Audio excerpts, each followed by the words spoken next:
الحمد للہ رب العالمین والعاقبۃ للمتقین والصلاة والسلام علی خیر خلقہ محمد وآلہ اجمعین۔ عزیز طلبہ، یہ نحو میر کا پہلا سبق ہے۔ نحو میر علم نحو کی انتہائی جامع اور شاندار کتاب ہے، فارسی زبان میں ہے۔ ویسے تو اس کے ترجمے بھی اردو میں بازاروں میں دستیاب ہیں، آسانی سے مل جائیں گے، لیکن جو بات نحو میر پڑھنے اور پڑھانے میں ہے وہ بات ان کے ترجمے میں پیدا نہیں ہو پاتی۔ اس لیے بہتر یہ ہے کہ آپ حضرات جو ہم ترجمہ کرائیں اس ترجمے کو کاپی میں نوٹ کریں، کاپی پہ لکھیں اور پھر اس کو یاد کریں۔ مزید برآں جو تعریفات آپ حضرات کو بتائی گئی ان کو بھی زبانی یاد کریں۔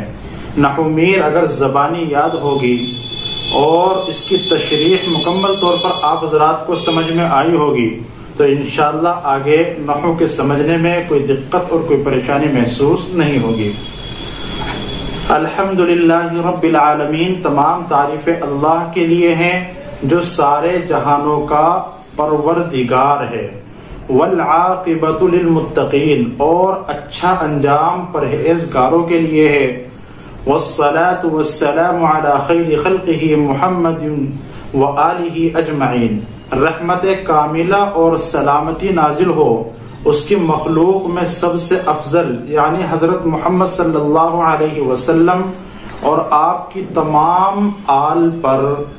اما بعد، بہرحال حمد و صلاۃ کے بعد، بداں جان لیجئے، ارشدک اللہ تعالی فی الدارین، اللہ تعالیٰ آپ کی دونوں جہاں میں رہنمائی فرمائے کہ این مختصریست مضبوط در علم نحو، کہ یہ ایک مختصر سا رسالہ ہے جو علم نحو میں لکھا گیا ہے، یعنی نحو میر ایک مختصر رسالہ ہے جو علم نحو میں لکھا گیا ہے، جس کی غرض اور جس کا مقصد یہ ہے کہ علم نحو حاصل کرنے والے طلباء اس رسالے کو زبانی یاد کریں۔ کہ مبتدیرہ، اس رسالے کا فائدہ کیا ہوگا کہ مبتدیرہ بعد از حفظ مفردات لغت عرب و معرفت اشتقاق و ضبط مہمات تصریف بآسانی بکیفیت ترکیب عربی راہ نماید۔ جو ابتدائی طالب علم کو عربی زبان کے مفردات کے یاد کر لینے، مشتق اور مشتق منہ کو پہچاننے اور علم صرف کی اہم گردانوں کو یاد کر لینے کے بعد آسانی کے ساتھ عربی ترکیب کے طریقے کی رہنمائی کرتا ہے۔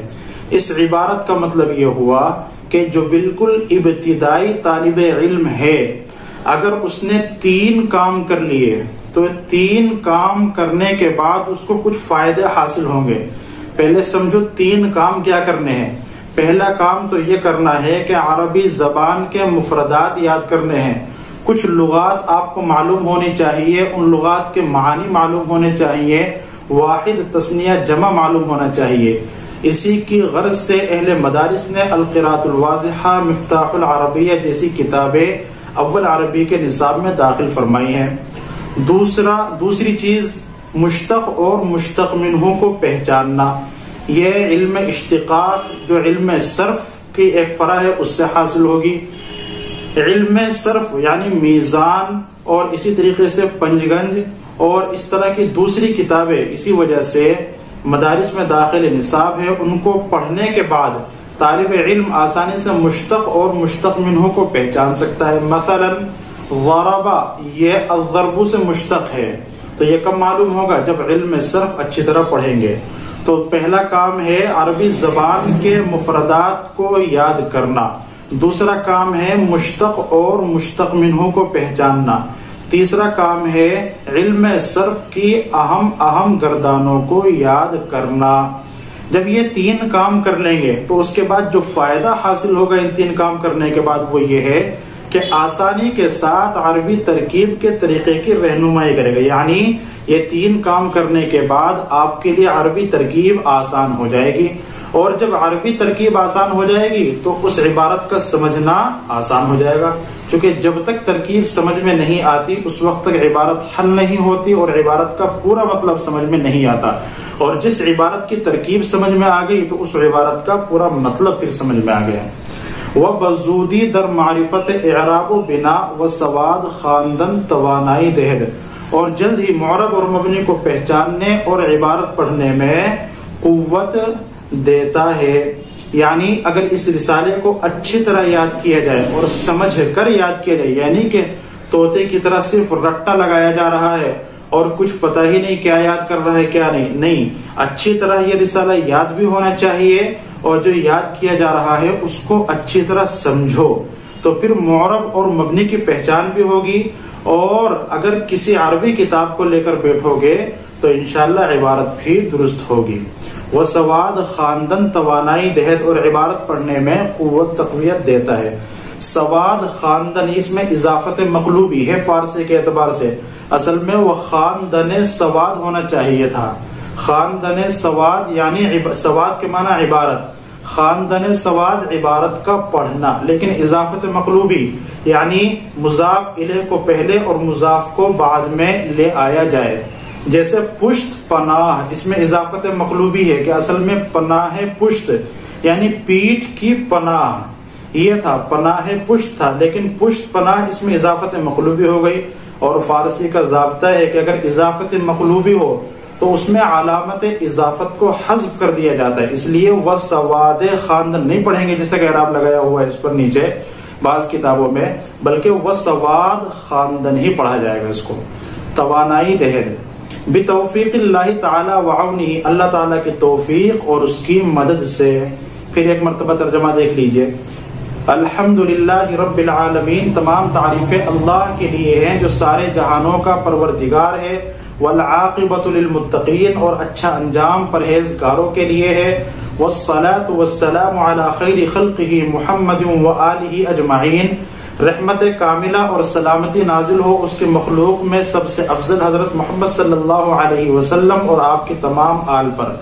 اما بعد، بہرحال حمد و صلات کے بعد، بدع تو جان لیجئے، ارشدک اللہ تعالی فی الدارین، اللہ تعالیٰ آپ کے رہنمائی فرمائے دونوں جہانوں میں، کہ این مختصرست مضبوط در علم نحو، کہ یہ ایک مختصر سا رسالہ ہے جو علم نحو میں لکھا گیا ہے، کہ مبتدیرہ بعد از حفظ مفردات لغت عرب و معرفت اشتقاق و ضبط مہمات تصریف بآسانی بکیفیت ترکیب عربی راہ نماید، کہ ابتدائی طالب علم کو عربی زبان کے مفردات کے یاد کر لینے، مشتق اور مشتق منہ کے پہچاننے اور علم صرف کی اہم گردانوں کو یاد کر لینے کے بعد آسانی کے ساتھ عربی ترکیب کے طریقے کی رہنمائی کرتا ہے۔ وَبَزُودِی در معرفت اعراب و بنا و سواد خواندن توانائی دہد، اور جلد ہی معرب اور مبنی کو پہچاننے اور عبارت پڑھنے میں قوت دیتا ہے۔ بتوفیق اللہ تعالی وعونہ، اللہ تبارک و تعالی کی توفیق اور اس کی مدد سے۔ یہ ایک سبق مکمل ہو گیا۔ اس سبق کے ساتھ ساتھ تین تعریفیں بھی، تین چیزیں اور یاد کرنی ہے۔ پہلی چیز ہے علم نحو کی تعریف۔ علم نحو وہ علم ہے جس سے اسم فعل حرف کو جوڑ کر جملہ بنانے کا طریقہ معرب اور مبنی ہونے کے اعتبار سے ہر کلمے کے آخری حرف کی حالت معلوم ہو۔ تو علم نحو کسے کہتے ہیں؟ علم نحو وہ علم ہے جس سے اسم فعل اور حرف کو جوڑ کر جملہ بنانے کا طریقہ معلوم ہو۔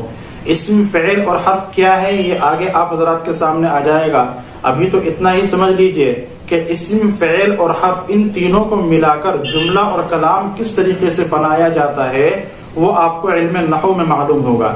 اسی طریقے سے کون سا کلمہ معرب ہے اور کون سا کلمہ مبنی ہے، اور معرب ہے تو اس کے آخر میں کیا اعراب آئے گا، کون سی حرکت آپ پڑھیں گے، کون سا اعراب پڑھیں گے، تو یہ آپ کو علم نحو میں معلوم ہوگا۔